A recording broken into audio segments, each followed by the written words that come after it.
Mark Burdig with Armagh East Wheatfield Fire Chief Tom Fry following a devastating fire at the Roadster factory off of Killen Road in Armagh. Tom, first of all, thanks for doing this. As I looked at the devastation of the fire, my first thought was with the number of companies here and on this Christmas Day, the sacrifice that you guys made. Hopefully, before we talk about the fire, everybody was safe.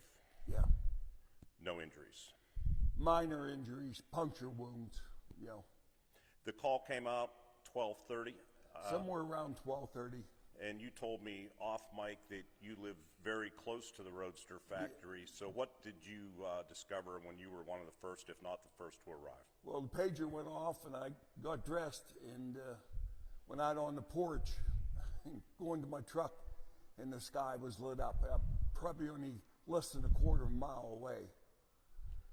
And yeah, it was lit up pretty hard. The Roadster factory, a pretty big structure. Talk about the size of the structure and how fully engulfed it was when you arrived. It was a little less than 48,000 square feet. And it was involved probably about 30 feet back in behind the office. And it was coming through the roof then already. The Roadster factory, you living close to it, it's become kind of a tourist attraction, both locally, regionally, and around the world, really. Nationally, yeah. At one time, I think they were the largest exporter of British motor cars in the United States. Tom, the structure, a complete loss. To talk about the process and how it worked, I think you ended up with 12 or 14 different companies on scene. Do you make that call yourself as you arrive? Yeah, we sent a general alarm out, and then we went to the second alarm. We had them from all over. And you try to pick and choose the ones you don't want to pull everyone out.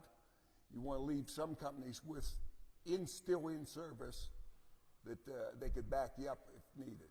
There's never a good day for any fire, particularly one of this magnitude. Can you speak to the coordination that it takes on your end in dealing with 14 other companies to fight this in a coordinated way? I'm dealing mostly with the chiefs. The alarm goes out to them, they come in and they ask what we want. Really don't have to tell them a whole heck of a lot. They know what to do. They've been doing it quite a few years. And it worked together pretty well, you know.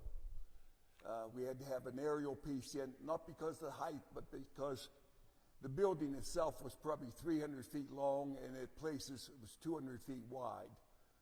So, and it started to spread.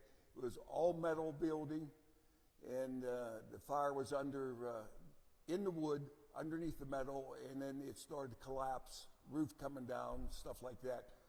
So what we had to do was get some help from construction vehicles, which on a Sunday or a Monday and Christmas holiday, it's pretty tough getting people in. But we got some help in from our local authorities. And then we have another volunteer come in from over around Spangler area. And we had to rip the building apart. We don't want to go back out there again today, so it had to be totally ripped apart and pulled apart, and we're just now soaking it down. That building, that structure, the Roadster factory off of Killen Road, as I mentioned, not far off of Route 22. But what about water supply? Was that an issue? Because it is, so to speak, off the beaten path. That so happens to be near the end of the line, water line. They put their own hydrant in over there. The building's about 45 years old. Was in good condition, but you know, it was wood frame and then metal over top of it. I know Mr. Runyon died, I believe, in 2018. What about who's the current owner, and can you talk about that? The one son is a current owner and operator of the Roadster factory. Okay. Anything else you want to add, Tom? No, I just want to thank everybody. General public, we had local people that had tanks on their trucks small tanks. It was hauling fuel for the fire trucks because they were running out of fuel being there so long. Local authorities, the township has given us tremendous help, even down to you get that many people out there and they're going to be out there that long, you've got to give them something to eat. Well, everything's closed today, you know, and thank Sheets for sending sandwiches and coffee up. Keep the guys hydrated and fed. Tom Fry, the chief of the Armagh East Wheatfield Volunteer Fire Department. Over 14 companies on the scene of a devastating fire that destroyed the Roadster factory on this Christmas Day. Tom, I'm glad there were no serious injuries. This interview being conducted 13 hours after you were first called out, and many firemen on the scene that entire time. As a matter of fact, there's still some cleanup work being done as we conduct this interview. As best we can say, Merry Christmas to you, and most of all, thank you and your fellow firefighters for not only what you did today, but what you do 365, 24/7, because this is proof that you guys truly are on call all year long, even on, obviously, Christmas Day.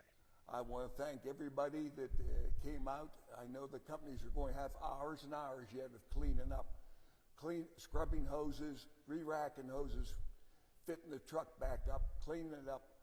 We're still going to be on the scene at your station for a good while yet, but I just want to thank them and wish them a Merry Christmas.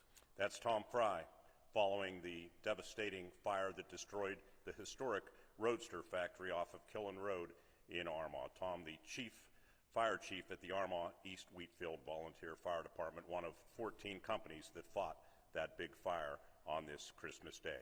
For Renda Media, I'm Mark Burdick reporting.